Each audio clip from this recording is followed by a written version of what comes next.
So yon mga katrops, bali nasarado na natin lahat ng kulay mga katrops, no. Bali ayan, nakasabit na lahat ng panel diyan. So bali magpapatuyo na lang tayo mga katrops, no. Mga 2 to 3 days patuyo tayo mga katrops bago natin bapingin to. Pero para sa akin mas maganda sana mga 1 week eh. Yan ang pinakamaganda pagpapatuyo kasi talagang pag ganyan tuyong-tuyo, ang sarap liyahin yan. At saka yung tintab niya is talagang labas na lalo na pag ansal. Kaso syempre hindi natin pwede to patagalin ng 1 week pa. Sapat na yung 2 to 3 days pagpapatuyo para mailabas na natin to at makuha na ng may-ari. So ayan mga katrops, no, bali ayan. Lahat yan may pintura, lahat ng sulok pati loob mga katrops. Yan, medyo masela ng ating customer mga katrops. So ayan mga katrops. So dito mga katrops, bali binapin ko na tong body mga katrops kasi nga inuna natin tong body para may kabit natin yung mga pinto kasi mas masarap magbapping o magliya ng mga pinto nang nakakabit na siya. Kasi pwede mo siyang pwersahin, idiinan maigi. Tsaka pag nagbapping tayo, kasi pag hindi siya nakakabit, so medyo gumagalaw siya at pwedeng magasgas yung pintura sa loob sa ilalim. So, meron naman kaming patungan dito pero mas safe pa rin talaga kapag nakakabit na siya. Kaya inuna natin bappingin tong body para may kabit na natin yung mga pinto. At dito na tayo magliliya at magbabapping na nakakabit na yung mga pinto.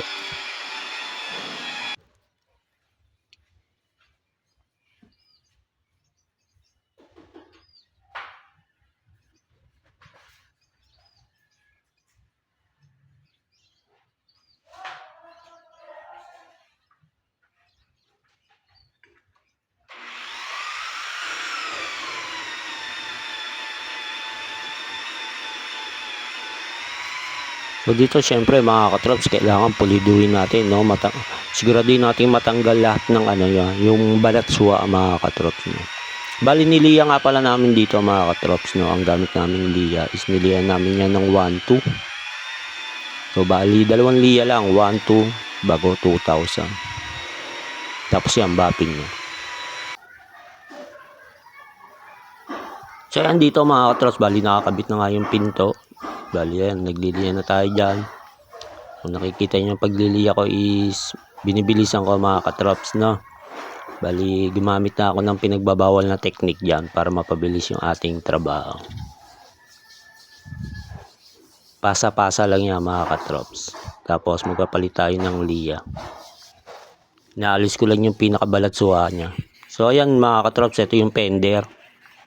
Kaya yan yung sasabi sa inyo na medyo mahirap magliya pag hindi siya nakakabit.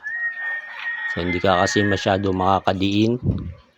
So medyo mahirap magtanggal ng balatswa kapag hindi siya nakakabit eh.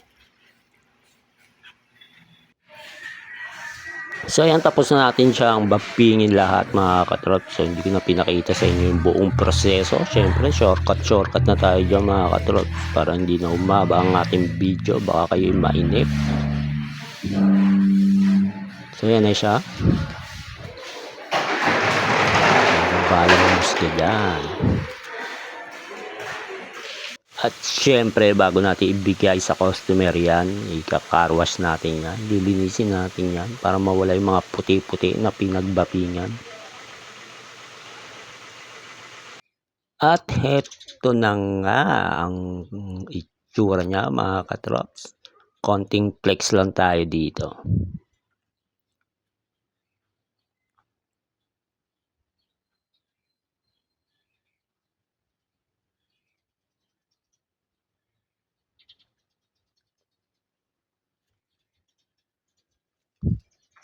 At yun na nga, kukunin na siya ng may-ari.